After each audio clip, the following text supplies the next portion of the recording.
Assalamualaikum warahmatullahi wabarakatuh. Kami dari kelompok 5 akan menjelaskan tentang hadis guru mendoakan murid. Di sini saya Miftahul Aini akan menjelaskan tentang pengertian guru dan murid. Pengertian guru yaitu secara terminologi memiliki banyak arti. Dan menurut pandangan beberapa pakar pendidikan adalah sebagai berikut. 1.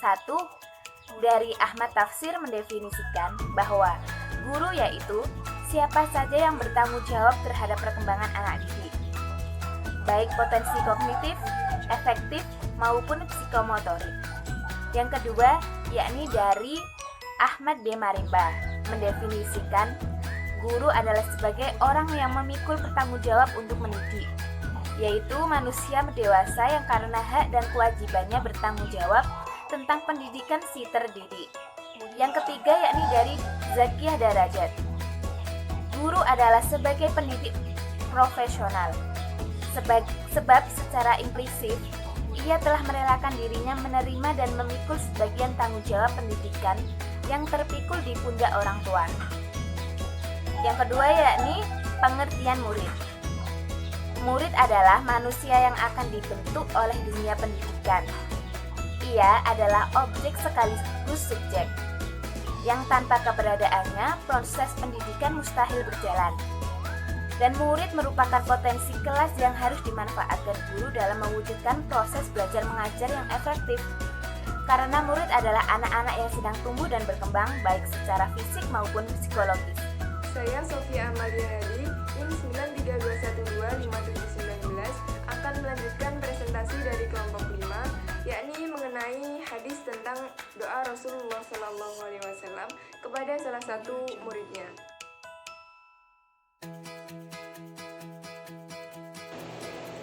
Yang artinya telah menceritakan kepada kami Abdullah bin Muhammad berkata, telah menceritakan kepada kami Hashim bin Al-Qasim, telah menceritakan kepada kami Warqa dari Ubaidillah bin Abu Yazid dari Ibnu Abbas bahwa pernah Nabi SAW masuk ke dalam WC, lalu aku letakkan bejana berisi air. Beliau lantas bertanya, siapa yang meletakkan ini? Aku lalu memberitahukannya. Maka beliau pun bersabda, ya Allah, pandaikanlah dia dalam agama. Hadis riwayat Imam Bukhari nomor 140. Keterangan hadis, pada kalimat fawada'tu lahu wadu'an yang artinya aku menyiapkan air wudhu untuknya, ada yang berpendapat bahwa air tersebut digunakan untuk wudhu dan ada yang berpendapat bahwa air tersebut digunakan juga untuk beristinja. Kemudian pada kata fa'akhbiro yang artinya lalu diberitahukan, telah disebutkan dalam kitab ilmu bahwa yang memberitahukan hal itu adalah Maimunah binti Al-Harith atau bibi dari Ibnu Abbas. At-Taimi berkata, dalam hadis ini terdapat keterangan bahwa membalas sesuatu kebaikan dengan doa adalah hal yang sangat dianjurkan. Lalu Ibnu Munir berkata, kesesuaian doa untuk Ibnu Abbas agar diberi pemahaman tentang agama setelah beliau menyiapkan air tersebut adalah karena Ibnu Abbas merasa ragu apa yang harus dilakukan antara 3 hal, yaitu masuk ke tempat Nabi SAW sambil membawa air atau meletakkan air di dekat tempat tersebut agar mudah didapat atau tidak melakukan apa-apa.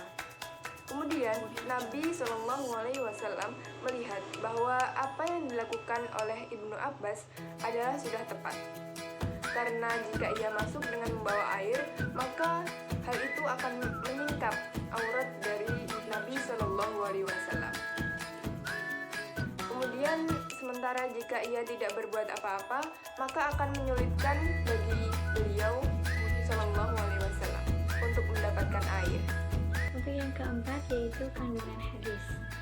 Seorang pendidik dalam pengajaran atau dunia pendidikan itu memiliki posisi yang sangat penting, terutama bagi seorang guru sebagai faktor penentu keberhasilan. Nah, oleh karena itu, seorang guru itu hendaknya memelihara kehormatan ilmunya, sebagaimana para ulama salaf memeliharanya. Dicontohkan Kiai Haji Muhammad Hasim Asy'ari yang menceritakan dalam kitab Adabul Alim wal Muta'alim bahwa Imam Syihabuddin Az-Zuhri berkata bahwa suatu hal yang membuat ilmu hina yaitu bila seorang guru mendatangi rumah muridnya dengan membawa ilmu untuk diajarkan. Jika terdapat hal yang demikian, misalkan hal yang mendesak, maka hal itu diperbolehkan. Dapat kita simpulkan bahwa barang siapa yang mengagungkan suatu ilmu, maka Allah akan mengagungkannya. Begitulah sebaliknya, barang siapa yang menghina suatu ilmu, maka Allah pula akan menghinakannya. Sebagaimana yang telah kita ketahui bahwa seorang pendidik atau al-alim dalam arti orang yang beriman dan berilmu pengetahuan luas itu disebut juga sebagai ulama, yakni orang-orang yang derajatnya diangkat lebih tinggi oleh Allah dibanding dengan orang-orang yang beriman biasa. Dalam Quran surah Al-Mujadalah ayat 11, Allah berfirman, A'udzu billahi minasy syaithanir rajim. Bismillahirrahmanirrahim. Yarfa'illahu alladhina amanu minkum walladhina utul ilma darajat. Wallahu bima ta'maluna khabir. Artinya, niscaya Allah akan mengangkat derajat orang-orang yang beriman di antara kamu dan orang-orang yang beriman yang memiliki ilmu dengan beberapa derajat. Quran surah Al-Mujadalah ayat 11. Dari ayat di atas dapat kita ketahui bahwa Allah akan mengangkat derajat orang-orang yang beriman, berilmu atau ulama itu sebagai sebab apa yang mereka kumpulkan dari ilmu itu kemudian mereka ajarkan.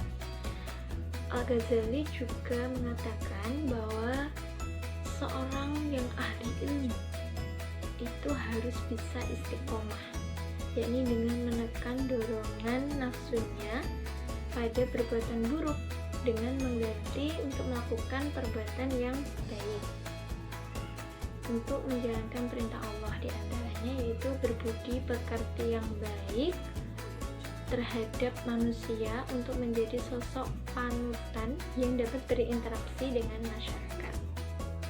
Dari penjelasan tadi dapat disimpulkan bahwa betapa agungnya orang yang memiliki ilmu.